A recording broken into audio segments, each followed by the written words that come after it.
So shore power lead goes into the socket at the rear of the boat. Lever there to disengage the cable if needed. And when you engage it, just make sure the lid on the plug is inside the socket. So when you're plugged in on shore power, you'll have a switch in the charger only position, a blue light and an orange light illuminated on the panel.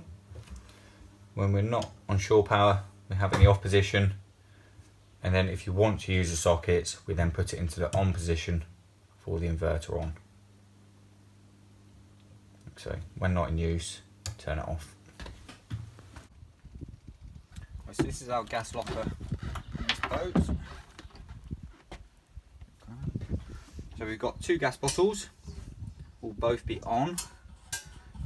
We have an automatic switch over, so you don't have to turn any bottles off or on. And in the bottom here we have an emergency control valve.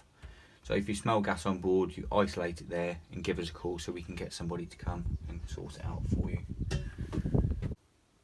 So for operation of your gas system, at the moment the taps are in the off position. So we turn them in line with the pipe, that is then on. Have a piezo igniter. Right, so we ignite the hob with a piezo igniter. With that, just hold the knob down a little bit, and then release it once your flame is locked in. And for the grill and oven, you hold the control in and press the igniter on the control panel there. Once you've finished using the gas system, we then ask you to turn the taps into the off position, just so you can't knock anything and gas yourselves out whilst travelling. Right, so to operate the TV, we need the switches in the on position, and we need our SAT system switch on. So you've got the red light on the panel there.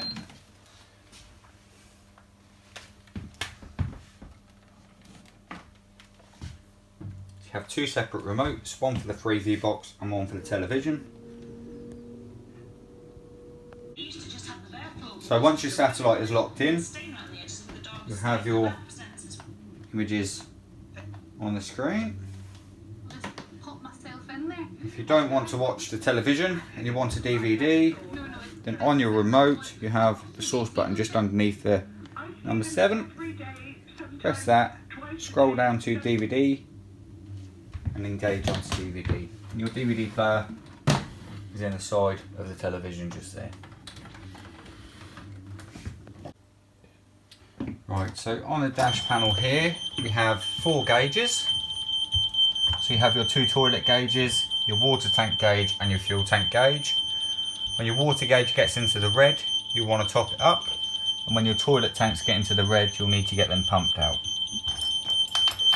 So on the dashboard we have our horn, our port wiper, our starboard wiper and our water pump. If you run out of water, make sure you turn the pump off. Right, so on the startup procedure for this boat, we have our throttle control and our instrument panel for the engine.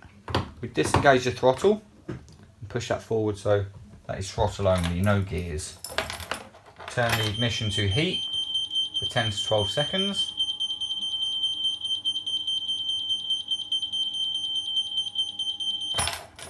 And start the boat. Give it a couple of revs to engage the alternators and start the batteries charging. You have 4 other lights on the dash, so one is oil pressure, you've got your engine temperature, your domestic batteries and your engine batteries. If you get any red lights on whilst you're travelling, we'd ask you to moor up, cut the boat out and give us a call as soon as possible. Pull your control back into neutral, and to stop the engine, press the stop button and turn the ignition off. Right, so this here is a switch over system. We have a dual helm steering on this boat, so if you wanted to switch to upper helm from lower, at the moment we're on lower helm, so we can operate gear control at the lower helm. We need it in a neutral position on both controls. Pull the handle out, turn it 90 degrees, and that is then in the upper position, and you can no longer engage gear control at the lower helm.